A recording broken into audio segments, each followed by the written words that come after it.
복은 소총. 벙어리의 몸을 검사하다 망해버린 새처녀.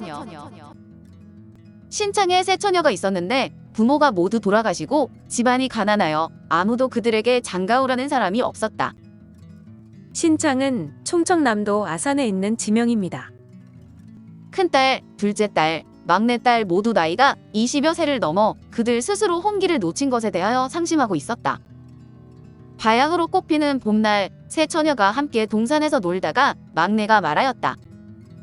세상에는 남녀간에 나누는 즐거움이 있다던데 그 즐거움이라는 것이 어떤 것일까? 둘째가 말하였다.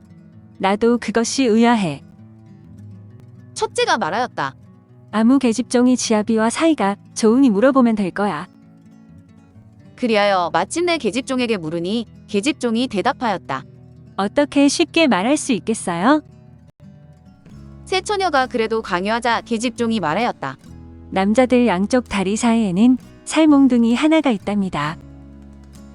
모양은 송이버섯처럼 생겼고 길이는 몇 주먹은 좋게 되며 이름하여 볼록이라고 하는데 그 신묘한 변화를 헤아릴 수 없답니다.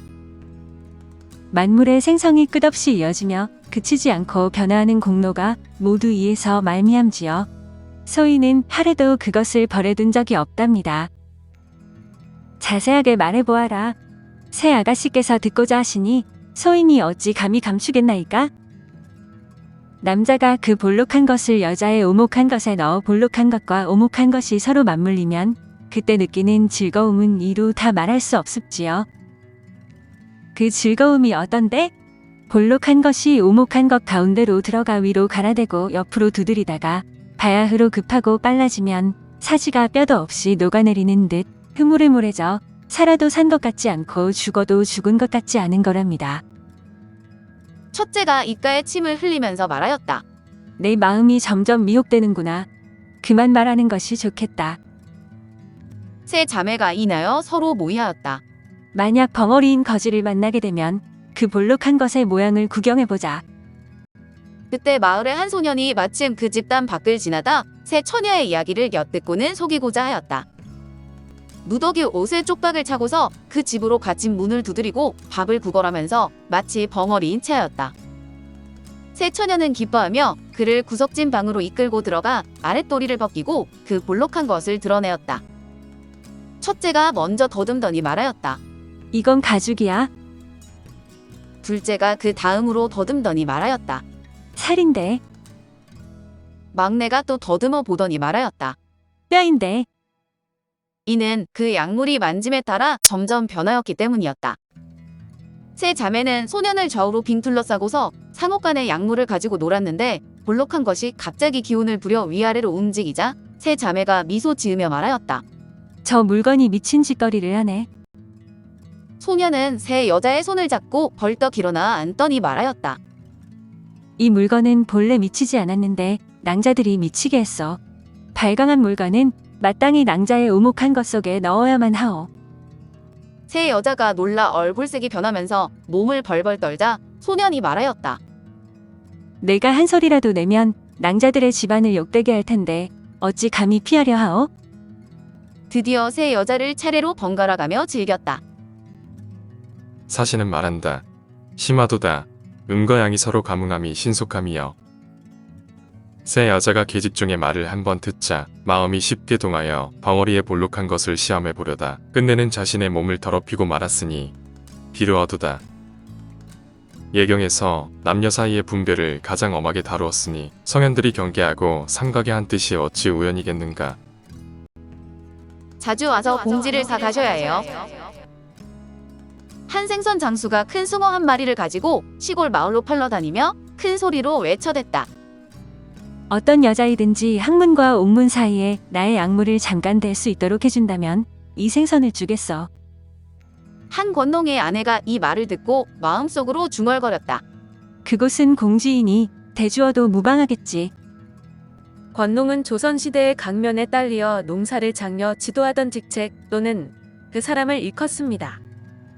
마침내 속곳에 실밥을 터 구멍을 내더니 생선 장수에게 잠깐만 약물을 그곳에 대도록 하였다.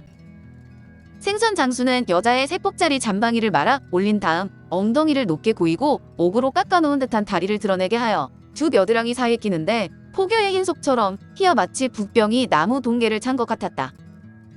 포규는 야자나무과에 속하는 상록 교목이고 동계는 활과 화살을 꽂아 넣어 등에 지도록 만든 물건입니다. 그가 약물을 드러내는데 힘줄이 얼기설기 가로지르고 있어 흡사 등나무 줄기가 모과나무를 얼기설기 감고 있는 것 같았다. 가죽과 살이 단단하고 굳세어지자 옥죽의 뿌리 위에 마취중이 사용하는 쇠 바리대를 덮어놓은 것 같으니 그 빛깔을 돋우며 떨친즉 발룡단이여 그 치마 주름처럼 접혀 있던 것을 편즉 우산을 펼친 것 같았다. 생선 장수가 여자의 어깨를 끌어당기자 마치 소시랑으로 물건을 잡은 것 같았다. 소시랑은 쇠로 된 기구의 이름으로 3개의 날이 달려 안으로 굽어 있어서 물건을 잡기에 편한데 보통 쇠스랑이라고 부릅니다.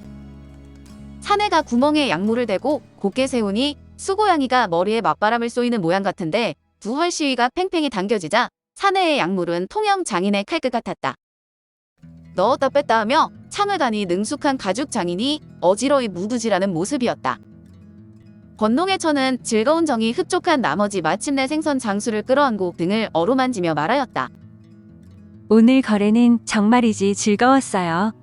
정말 즐거웠어요. 자주 와서 공지를 사가셔야 해요. 생선 장수는 그러마하고 승낙하고서 생선을 놓고 사라졌다.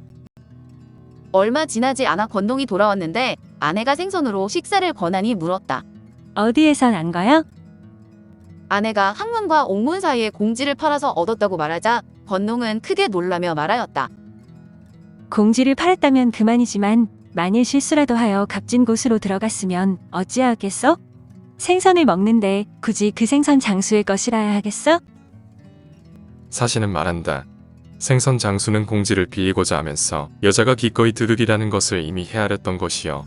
여자는 팔기를 허락하면서 틀림없이 값진 곳에 들어오리라는 것을 진실로 알았던 것이니 서로 도적질했다고 이를 만하다. 권농이라는 자는 그런데도 값진 곳을 허락하지 않았다고 알고 있는데 굶주린 호랑이가 동물의 우리를 지키면서 잡아먹지 않는 일이 있을 수 있겠는가. 둘도 없는 바보라 이를 만하다. 오늘 고금소총은 벙어리의 몸을 검사하다 망해버린 새 처녀였습니다.